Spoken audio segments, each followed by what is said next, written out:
Hello ආදරයෙන් පිළිගන්නවා මගේ YouTube channel එකට. ඔන්න මේක තමයි මගේ ෆස්ට් වීඩියෝ එක. ඔයාලා මම මේ කියන වීඩියෝ වලට අස් වෙයි කියලා මම හිතනවා. ඉතින් ඔයාලා මේ වගේ වීඩියෝස් දිගටම බලන්න කැමති නම් මගේ YouTube channel එක subscribe කරන්නත් අමතක කරන්න එපා. ඔන්න අද මම කියන්න යන්නේ ජපානයේ යකුෂිමා දූපත ගැන. ජපානයේ දකුණු දිග කගොෂිමා දිස්ත්‍රික්කයේ ඔසුමි දූපත් වලින් එකක් වන මේ යකුෂිමා දූපත වර්ග කිලෝමීටර් 504.8ක විශාලත්වයකින් යුක්තයි. මෙහි ජනගහනය ගත්තොත් 13177ක්. පරිපාලන වශයෙන් ගත්තොත් මේ මුළු දූපතම යකුෂිමා නගරය කියලා තමයි හඳුන්වන්නේ. දූපතෙන් වැඩි ප්‍රමාණයක් කිරිෂිමා යාකු ජාතික වනෝද්‍යානයේ මායිම තුල පිහිටලා තියෙනවා. ජපානය ඉතින් හොඳ කාර්යක්ෂම රටක්නේ. ඒ නිසා යකුෂිමා දූපතේ 50%කටත් වැඩි ප්‍රමාණයක් විදුලිය නිෂ්පාදනය කරගන්නේ ජලය භාවිත කරලා. යකුෂිමා දූපත දල වශයෙන් කවාකාර හැඩයෙන් යුක්තයි. ඒකේ වට ප්‍රමාණය කිලෝමීටර් 89ක් විතර. විශ්කම්භය කිලෝමීටර් 28ක්. දූපතේ උසම ස්ථානය මියනවුරා ඩක්කය. මේකේ උස මීටර් 1935ක් විතර. ඒ වගේම නඩකාකේ කියලා තවත් ස්ථානයක් තියෙනවා. ඒකේ උස මීටර් 1886ක්. කොහොම වෙතත් මෙහි 10 මීටර නම් ඉක්මවපු කඳු මුදුන් 30ක් විතර තියෙනවා. ඒ වගේම ඔයාලා දන්නවද මෙහි උණුදිය උල්පත් රාශියකුත් තියෙනවා කියලා? 1980 දී මෙහි හෙක්ටයාර 18958ක ප්‍රදේශයක් යුනෙස්කෝ මිනිසා ජෛවගෝල රක්ෂිතය මගින් ලෝක උරුමයක් ලෙස ප්‍රකාශ කරලා තියෙනවා. එතකොට 1993 දී නගතා හමා තෙත්බිමෙන් හෙක්ටයාර 10ක් පමණ රම්සාර් භූමියක් ලෙස ප්‍රකාශයට පත් කරනවා. තෙත්බීම් සඳහා වූ සම්මුතිය රම්සාර් සම්මුතිය වන අතර මේ මගින් තෙත්බීම් හා ඒවා ඇති සම්පත් ආරක්ෂණය සහ ඒක නැනවත් විදිහට පරිහරණය කිරීම සම්බන්ධව රාමුවක් සපයනවා. ඔයාලා දන්නවද ලෝකේ පළමු වතාවට රම්සාර් තෙත්බීමක් ලෙස නම් කරපු අගනුවර තියෙන්නේ මොන රටටද කියලා? ඒ ලංකාවට.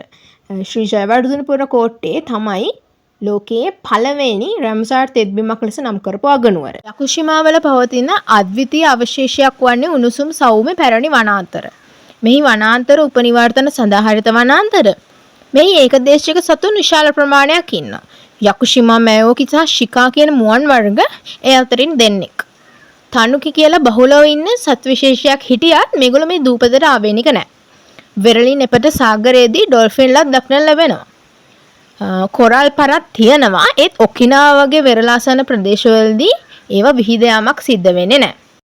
උතුරු පැසිෆික් සාගරයේ තර්ජනයට ලක් වූ සත් විශේෂයක් වන ඔලුගෙඩි මුහුදු කැස්බෑවා බිත්තර දමන ප්‍රධාන මධ්‍යස්ථානයක් ලෙස මේ භූමිය සලකන්න පුළුවන්. යකුෂිමා වල බලන්න තියෙන ස්ථාන ගොඩක් තියෙනවා.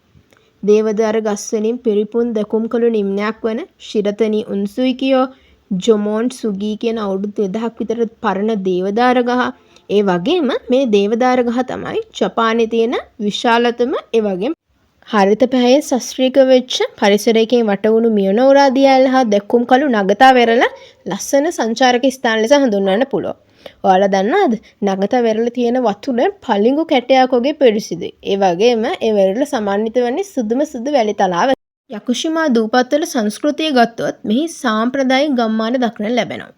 උදාහරණ විදිහට ගත්තොත් ඔනොයිඩා සහ නගතා වගේ ගම්මාන වලින් ඕගොල්ලන්ට සාම්ප්‍රදායික දූපත් සංස්කෘතියක් දක්නට ලැබෙනවා. ඒ වගේම එයාලට ආවේනික වෙච්ච කළුබත් මුහුදු ආහාර වගේ විශේෂිත ආහාර වර්ග දක්නට ලැබෙනවා. සහ යකුෂිමා දූපත්වල දේශීය සංස්කෘතිය පෙන්වන සාම්ප්‍රදායික උත්සවයක් දක්නට ලැබෙනවා.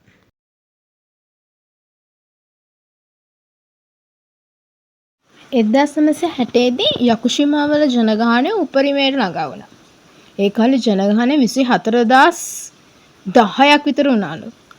ඒත් ඊට පස්සේ 1995 දක්වා ජනගහනය අඩු වුණා. දැන් නම් 13000ක විතර ස්ථාවර ප්‍රමාණයක ජනගහනයක් පවත්වාගෙන යනවා. සාම්ප්‍රදායිකව මෙහි වෙසෙන ජනයාගේ ආර්ථික රඳා පවතින්නේ දැව කර්මාන්තයෙන් සහ දැව නිවෙවුම් අපනයන. එසේම දීවර කර්මාන්තයත් ඔවුන්ගේ ප්‍රධාන ආදායම් මාර්ගයක්. ඊට අමතරව දොඩම් වගාව, තේ වගාව වගේ දේවලුත් දැන් ඒගොල්ලෝ සිද්ධ කරනවා. මෙහි වෘක්ෂලතා බෙහෙවින් වර්ධනය සිදු වුණත් දැව කැපීම හේතුවෙන් සමහර ශාක වර්ග ක්ෂය වීමට ලක් වෙලා තියෙනවා. කෙසේ වෙතත් දැව සංරක්ෂණ ක්‍රියාමාර්ග දූපතේ ආරම්භ වීමත් සමග 1960 දශකයේ සිට දැව කැපීම තහනම් වීමත් නිසා මේ ශාකවල යම්කිසි ග්‍රහණයක වර්ධනයක් තියෙනවා.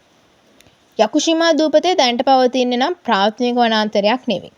දැව කැපීම හේතුවෙන් දැන් එහි ප්‍රාථමික වනාන්තරයේ සෑහෙන දුරට විනාශ වෙලා තියෙනවා.